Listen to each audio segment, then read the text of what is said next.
Olá pessoal, bem-vindos pessoal hoje nossa quarta aula no tema da teoria do desenvolvimento econômico, em que nós estamos utilizando esse livro da Fernanda Cardoso, 9 clássicos do desenvolvimento econômico, como guia do nosso percurso de estudo no tema dos autores aí do desenvolvimentismo.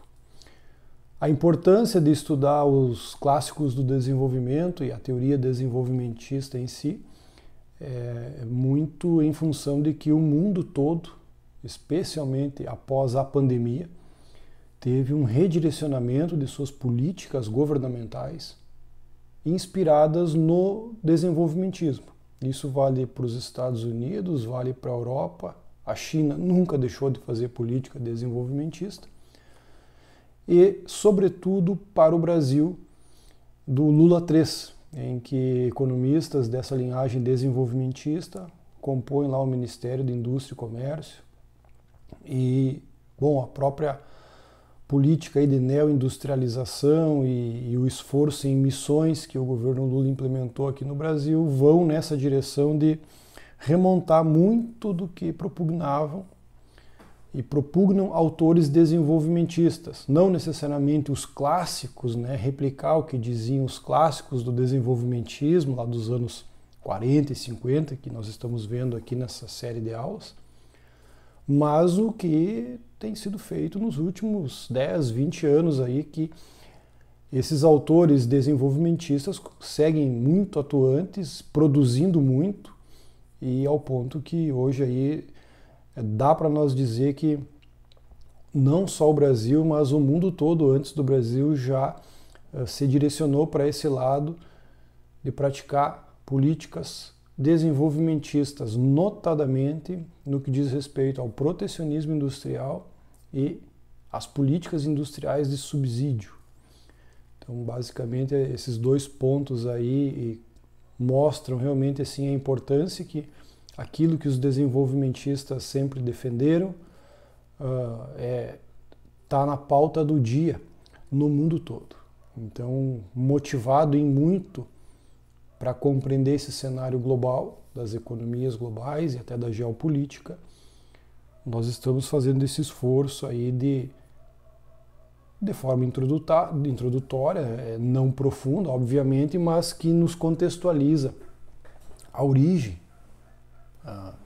teórica, ideológica daquilo que está sendo praticado no mundo todo, em termos de política econômica.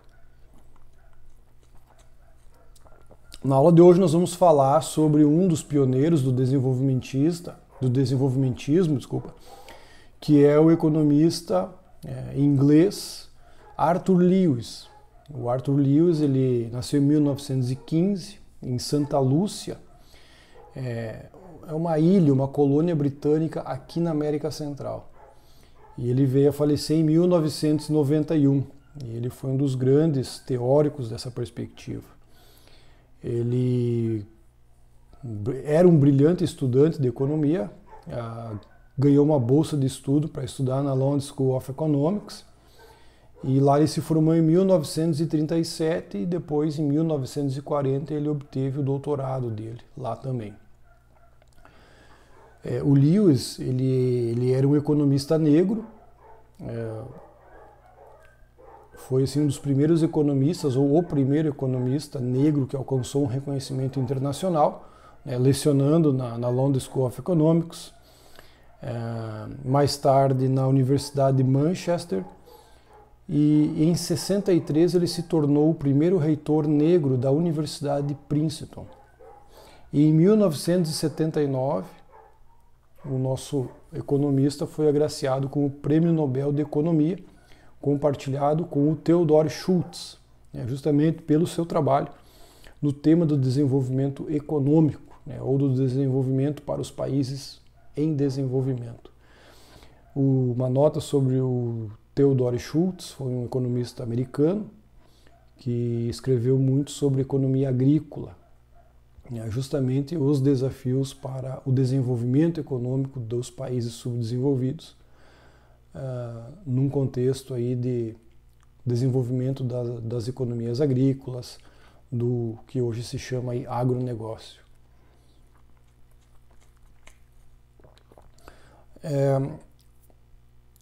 Veja bem, nós estamos falando de contribuições teóricas de ilustres economistas após a Segunda Guerra Mundial, justamente naquele momento em que surge a ONU, surge o FMI, o Banco Mundial, e todo um esforço global de integração e de união política, econômica entre as nações, em que pese nesse contexto começar, né, a emergir a chamada Guerra Fria, né, a batalha política, ideológica entre a União Soviética e o Ocidente capitalista, né, liderado pelos Estados Unidos. Mas esse era o contexto ali dos anos 40, 50, quando esses pioneiros estavam escrevendo.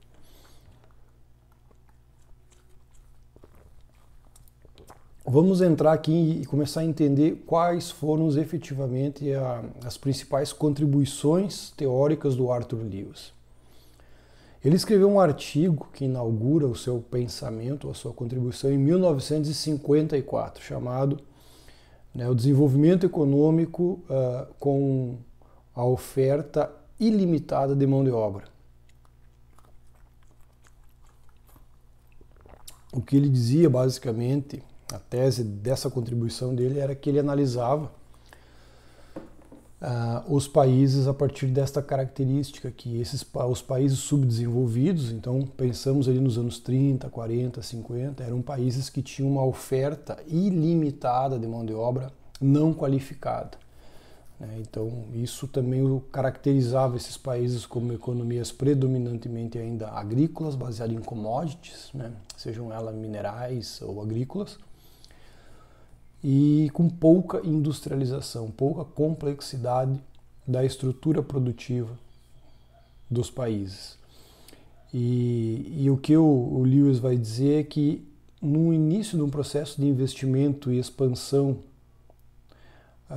de investimentos de capitais nesses países, essa indústria moderna, esse setor moderno da economia vai começar a absorver essa abundância de mão de obra disponível que tem nos países e, portanto, é uma mão de obra muito barata.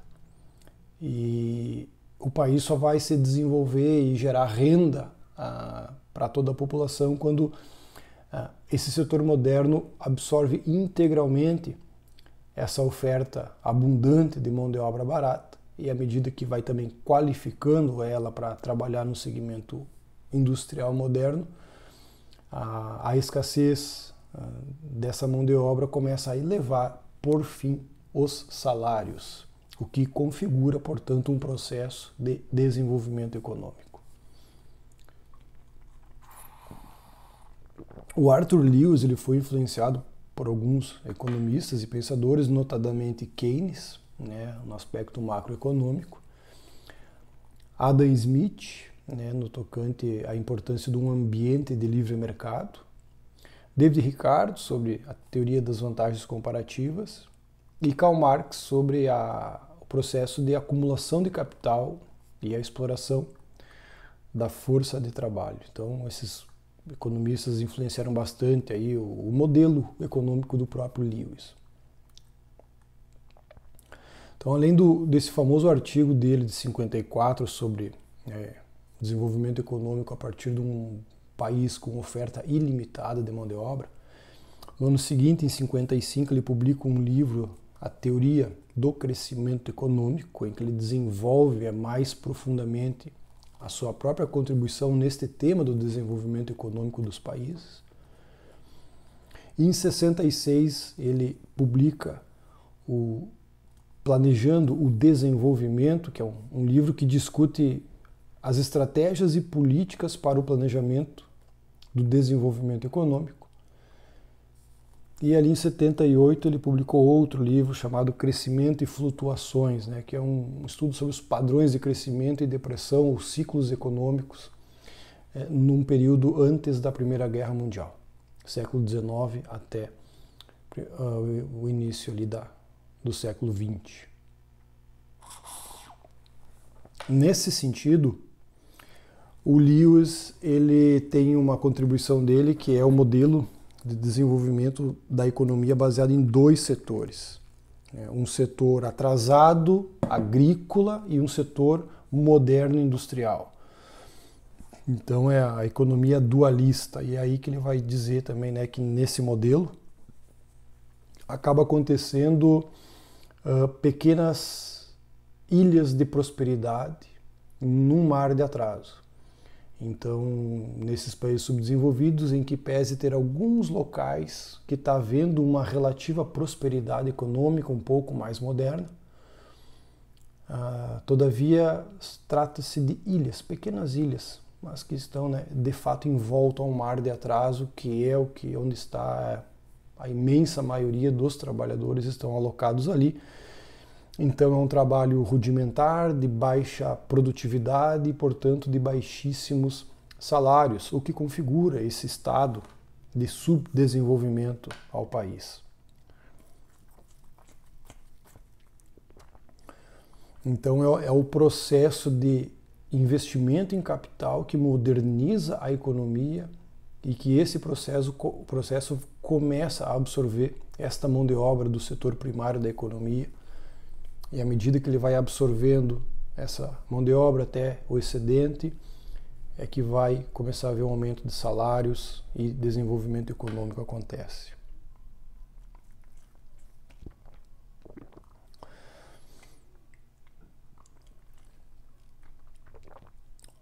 Os fatores que influenciam o crescimento econômico para o Lewis, ele aponta, é o processo de acumulação de capital, o implemento de tecnologia e o ambiente de instituições. E esse ponto é muito interessante, porque o Lewis vai dizer que não basta apenas ter acúmulo de capital ou disponibilidade de capital para que um país se desenvolva. E essa visão é interessante, ele realça a importância das instituições, que se constituem leis e normas de ordenamento da economia e das relações até políticas e estabilidade política do país, e também as crenças, os valores desse povo, como fator crucial para o processo de desenvolvimento. Então lá atrás o próprio Lewis já defendia essa ideia de que não basta ter capital, investimento, tecnologia, inovação, se você não tem um ambiente econômico, institucional e de valores de um povo que favoreça o trabalho, o investimento e a prosperidade a longo prazo nesse país. Ao mesmo tempo, ele coteja com tudo isso a defesa, né, de políticas de governo, políticas públicas que favoreçam, por sua vez, também o desenvolvimento dos países. Então, o Lewis vai dizer que o arranjo institucional tem que ser um arranjo que favoreça uma liberdade para a iniciativa privada. Esse é o arranjo institucional que favorece o desenvolvimento econômico para o Lewis, ao mesmo tempo que ele vai defender um papel também fundamental para o Estado com políticas públicas, inclusive política industrial, que é uma política realmente clássica dentro do desenvolvimentismo.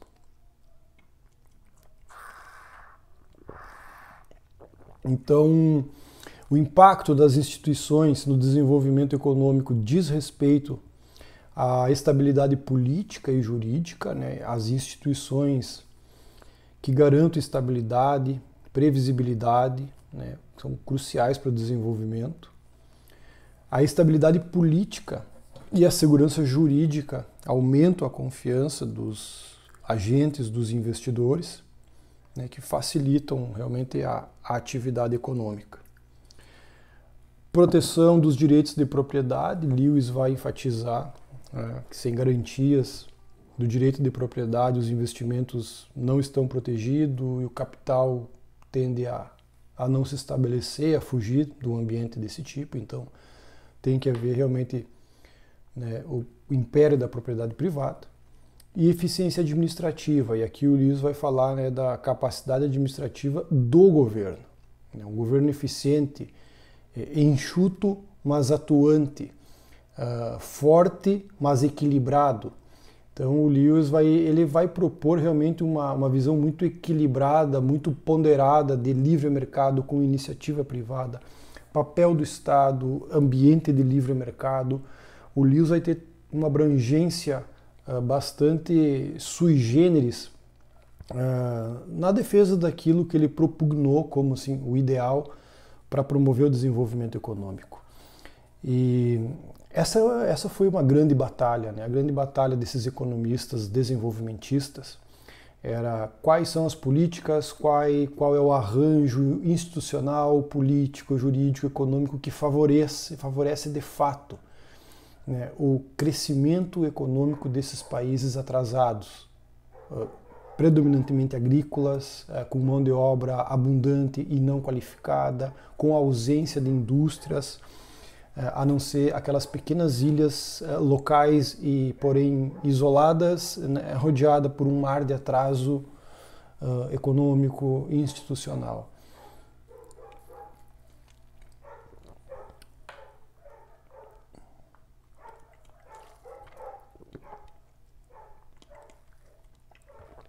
Então, alguns pontos aqui que fica da lição do Lewis,